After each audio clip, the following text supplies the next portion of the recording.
ఆయనే. దేవునికి మహిమ. హల్లెలూయా.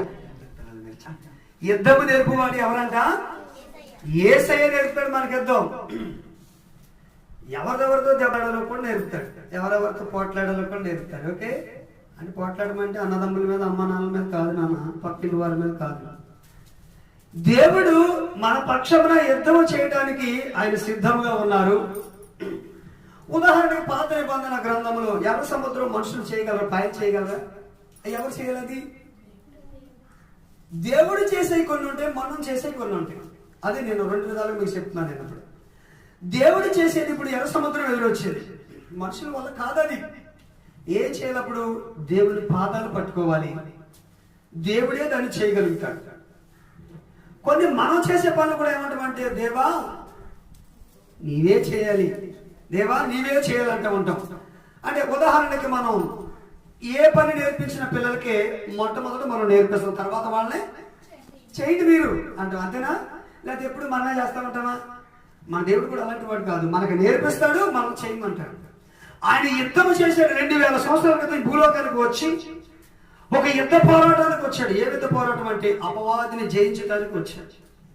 అపవాదిని మొన్న పోయిన వారంలో మనం చెప్పుకున్నాం. కలవరి సిలువలో ఆయన దాన్ని జయించి దాన్ని తలకాయ చితకపొడిసి ఆయన జయమునందాడు. ఇక నుంచి ఎవరికి చెప్పాడు పని? ఆ పని ఎవరు కొనసాగించాలి? యేసు ప్రభు 33.5 సంవత్సరాలు ఇక్కడ లోకంలో ఉన్నారమ్మా.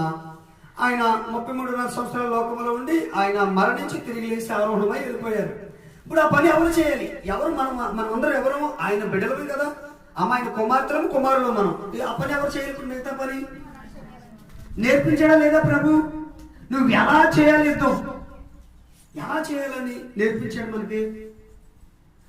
యుద్ధాలు ఒకసారి 5వ అధ్యాయం మత్తయి సువార్తలో 5వ అధ్యాయం మీరు చేయవలసిన యుద్ధాలు కొన్ని ఉన్నాయి.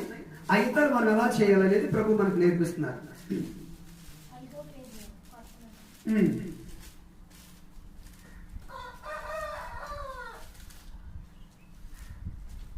చూడండి, ఆ ప్రారంభం కాదు 4వ వచనం కానీ 1st వచనం కానీ చదువుకొచ్చిన పర్ల కొన్ని యుద్ధాలు ఉన్నాయి మనకి.